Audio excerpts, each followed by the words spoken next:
Well, good Sunday morning to everybody. A little bit on the chilly side, so I dug up my leather to stay a little warm. So, reading through, what was it, Ezekiel 37 to 39 today.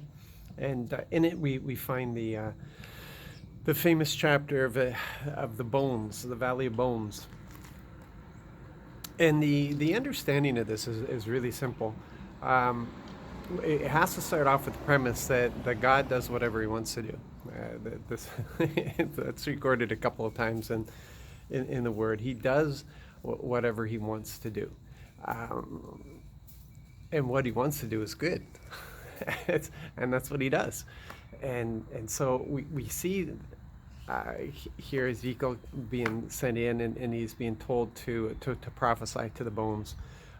So he proclaims, he declares over the bones exactly what the Lord is saying, and that's what's important. Not what he is willing, but what the Lord is willing, and that's the key, because there's a number of things that we would like to proclaim and declare over our lives. It doesn't work the same way. We have to hear what Dad is saying, and then we repeat what Dad is saying. It's like Jesus said. He said, "I don't say anything I haven't heard my Father say." But what's important here is that when you hear him say it, you need to proclaim that over your life. When he's giving you promises, those promises are more real than anything that you consider to be reality in this world. And that's what faith is. Faith is acting on the promises. It's acting on every word that comes from the mouth of God. It's acting on that even if you don't feel like it. Faith doesn't go by feeling, it doesn't go by sight, it goes by what we know. But if we don't act on what we know, then it's a really useless thing. It's a knowledge that puffs up, but that's all it does. It just puffs up. Faith is acting on the knowledge that we have, on the promises. When you become aware of that promise, when that promise is given to you, it's been highlighted. That's your promise, and you have to live according to that thing now. That's what you've been. And when you don't feel like it, you proclaim it. We also use the word declaring. We declare it over our lives.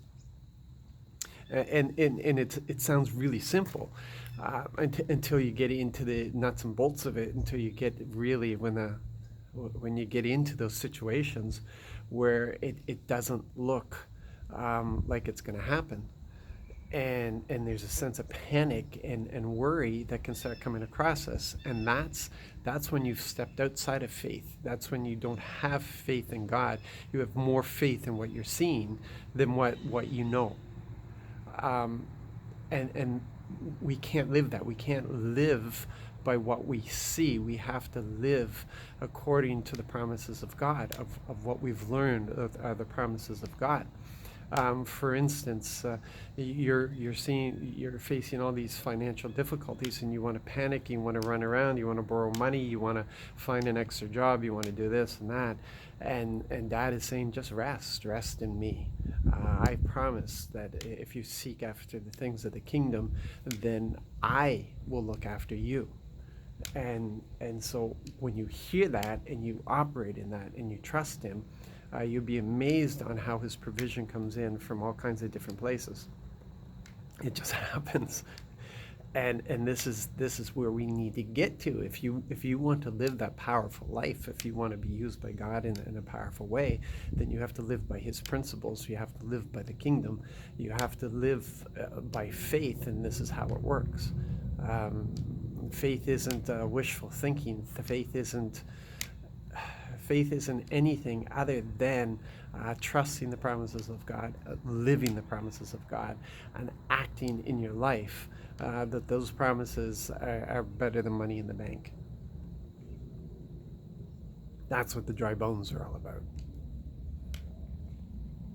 Because we've all encountered the valley of dry bones in many areas of our lives, and yet God brings life because he's promised to. He is life. Jesus is life. When he comes into the room, life is with him. He is the resurrection. So whatever he touches, he brings resurrection to that thing. He redeems everything. He uses everything for our benefit. It's life. It's abundant life. It's living. It's overcoming. It's joy. It's peace. It's wonderful. Okay, so looking forward to meeting everybody, getting together with everybody today, and love you guys. See you soon.